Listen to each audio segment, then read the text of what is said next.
Hi, I am doctor Gayathri, physician Changampally റെമഡിയം. ഇന്ന് നമ്മളോടൊപ്പം തിരുനാവായ ചങ്ങമ്പള്ളി വൈദ്യഭവനിലെ സീനിയർ ഫിസിഷ്യൻ ഡോക്ടർ ഷാനി ഉണ്ട്. നമ്മളിന്ന് ചർച്ച ചെയ്യുന്നത് സ്ത്രീകളിൽ പൊതുവായി കാണപ്പെടുന്ന ക്യാൻസർ രോഗങ്ങളെ കുറിച്ചാണ്.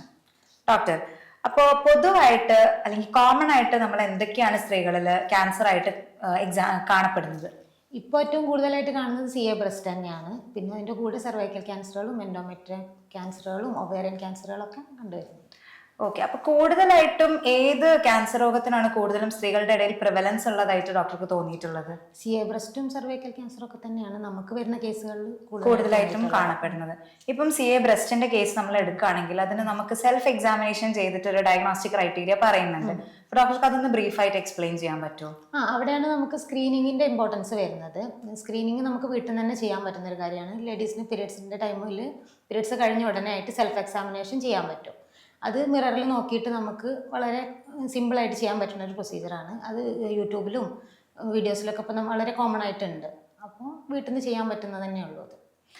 ഇപ്പൊ ഡോക്ടർ പറഞ്ഞ പോലെ സ്ക്രീനിങ്, പിന്നെ സ്റ്റേജസ്, ഈ ബ്രസ്റ്റ് ക്യാൻസർ സ്റ്റേജസും വളരെ ഇമ്പോർട്ടന്റ് ആണല്ലോ. അപ്പൊ ഈ സ്ക്രീനിങ്ങിന്റെയും സ്റ്റേജസിന്റെയും ഇമ്പോർട്ടൻസ് എത്രത്തോളമാണ് ഒരു രോഗനിർണയത്തിൽ അല്ലെങ്കിൽ ഫെർദർ ആയിട്ടുള്ള നമ്മളെ ട്രീറ്റ്മെന്റ് മൊഡാലിറ്റീസിന്റെ ആപ്ലിക്കേഷന്?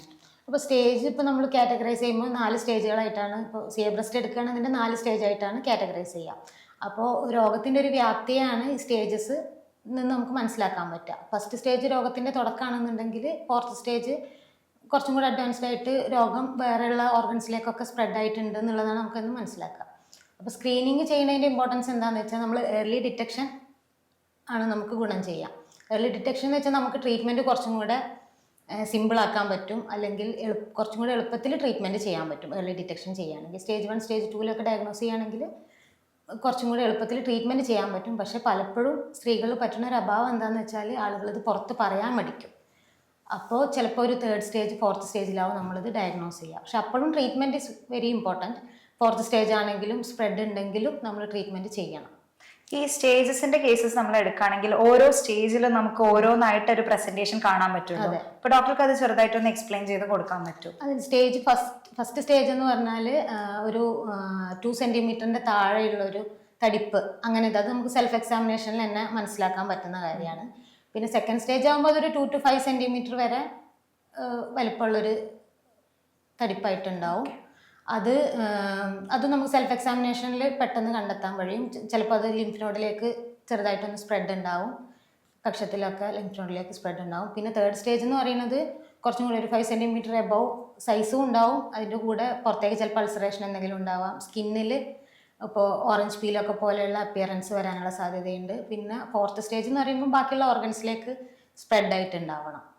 ഇപ്പം ഡോക്ടർ OP യിലും IP യിലും ആയിട്ട് ഒരുപാട് കേസസ് ഇപ്പൊ തന്നെ അറ്റൻഡ് ചെയ്ത് കഴിഞ്ഞിട്ടുണ്ടാവും. അപ്പൊ നമ്മൾ കൂടുതലായിട്ടും കോമൺലി യൂസ് ചെയ്യുന്ന ട്രീറ്റ്മെന്റ് മൊഡാലിറ്റീസ് അല്ലെങ്കിൽ ചികിത്സാ രീതികൾ അതെന്തൊക്കെയാണ്? ചികിത്സാ രീതികൾ എന്ന് പറഞ്ഞാൽ നമുക്ക് എക്സ്റ്റേണൽ ആപ്ലിക്കേഷൻ വളരെ കോമൺ ആയിട്ട് ചെയ്യുന്നതാണ്. പിന്നെ ടോക്സിക് മെറ്റീരിയൽസിനെ റിമൂവ് ചെയ്യാൻ വേണ്ടി നമ്മൾ പ്യൂരിഫിക്കേഷൻ ചെയ്യും. വമനം വിരേചനം പോലുള്ള ട്രീറ്റ്മെൻറ്റുകൾ. അതിൽ സ്നേഹപാനം ചെയ്തിട്ടാണ് നമ്മൾ വമനം വിരേചനം ചെയ്യുക. അത് പേഷ്യൻറ്റിൻ്റെ ഹെൽത്ത് കണ്ടീഷൻ നോക്കിയിട്ടാണ് ചൂസ് ചെയ്യുക.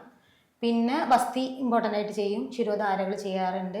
ഫുൾ ബോഡി ട്രീറ്റ്മെൻറ്റുകളും ചെയ്യാറുണ്ട്. കാരണം നമ്മൾ ജനറലായിട്ട് ചെയ്യുമ്പോൾ ഫുൾ ബോഡി ചെയ്യുമ്പോഴാണ് നമുക്ക് ലോക്കലൈസ്ഡ് ഏരിയയിലേക്ക് കൂടുതൽ കോൺസെൻട്രേറ്റ് ചെയ്യാൻ പറ്റുന്നത്. ഓക്കെ ഡോക്ടർ, ഇപ്പോഴും കൂടുതലായിട്ട് OP യിലാണെങ്കിലും IP യിലാണെങ്കിലും നമുക്ക് കൂടുതൽ കേസസ് വന്നുകൊണ്ടിരിക്കുന്നുണ്ട്. അപ്പൊ ഇതിനെ നമുക്കൊന്ന് ചുരുക്കി പറയുകയാണെങ്കിൽ എത്രത്തോളം ആൾക്കാർ രോഗം ഭേദമായി പോയിട്ടുണ്ട്, അല്ലെങ്കിൽ ഒരു സക്സസ് റേറ്റ് നമുക്ക് എന്ത് എക്സ്പെക്ട് ചെയ്യാം? ശരിക്കും ലൈഫിൻ്റെ ക്വാളിറ്റി കൂട്ടുക എന്നുള്ളതാണ് നമ്മൾ ട്രീറ്റ്മെൻറ്റിൽ മെയിനായിട്ട് കാണുന്നത്. രോഗം മാറുന്ന കേസുകൾ ഒരുപാടുണ്ട്. ഇപ്പോൾ സ്റ്റേജിൻ്റെ കാറ്റഗറൈസേഷൻ പറഞ്ഞ പോലെ തന്നെ നമ്മൾ ഏർലി ഡിറ്റക്ഷൻ ആണെന്നുണ്ടെങ്കിൽ ട്രീറ്റ്മെൻറ്റ് കുറച്ചും കൂടെ സിമ്പിളായിട്ട് ചെയ്യാൻ പറ്റും. പിന്നെ 4th സ്റ്റേജ് ആണെങ്കിലും ലൈഫ് എക്സ്പെക്റ്റൻസി നമുക്ക് ഒരുപാട് പറയാൻ പറ്റില്ലെങ്കിലും ലൈഫിൻ്റെ ക്വാളിറ്റി കൂട്ടാൻ പറ്റും. അതായത് സിംറ്റമാറ്റിക് റിലീഫ് പേഷ്യൻസിന്, പെയിന്, പിന്നെ 4th സ്റ്റേജൊക്കെ ആകുമ്പോൾ ചിലപ്പോൾ അൾസറേഷനൊക്കെ വന്ന് അതിൽ നിന്ന് ഡിസ്ചാർജുകൾ കാര്യങ്ങൾ. 4th സ്റ്റേജൊക്കെ ആകുമ്പോൾ നമ്മൾ സർജറി ചെയ്യാനുള്ള ചാൻസ് വളരെ കുറവാണ്. പിന്നെ വേറെ ഓർഗൻസിലേക്കുള്ള സ്പ്രെഡ് ഉണ്ടാവും. അപ്പോഴൊക്കെ അസോസിയേറ്റഡ് കംപ്ലയിൻസ് ഉണ്ടാവും. ഇപ്പോൾ ലങ്സിലേക്കൊക്കെ സ്പ്രെഡ് ഉണ്ടെന്നുണ്ടെങ്കിൽ ബ്രീത്തിങ് ഡിഫിക്കൽറ്റി പോലെയുള്ള ബുദ്ധിമുട്ടുകൾ ഉണ്ടാവും. അപ്പോൾ ഏർലി ഡിറ്റക്ഷൻ ചെയ്യുക, സ്ക്രീനിങ് കറക്റ്റായിട്ട് ചെയ്യുക, പിന്നെ ട്രീറ്റ്മെൻറ്റുകൾ കറക്റ്റ് നല്ല രീതിയിൽ ചെയ്യുക എന്നുള്ളതാണ് നമുക്ക് ചെയ്യാനുള്ളത്. ഓക്കെ ഡോക്ടർ, നമുക്ക് പൊതുവായിട്ട് എല്ലാവർക്കും ഇപ്പോൾ ഒരു ചെറിയൊരു അവയർനെസ് ആയിട്ടുണ്ടാവുമെന്ന് വിചാരിക്കുന്നു. Thank you so much doctor.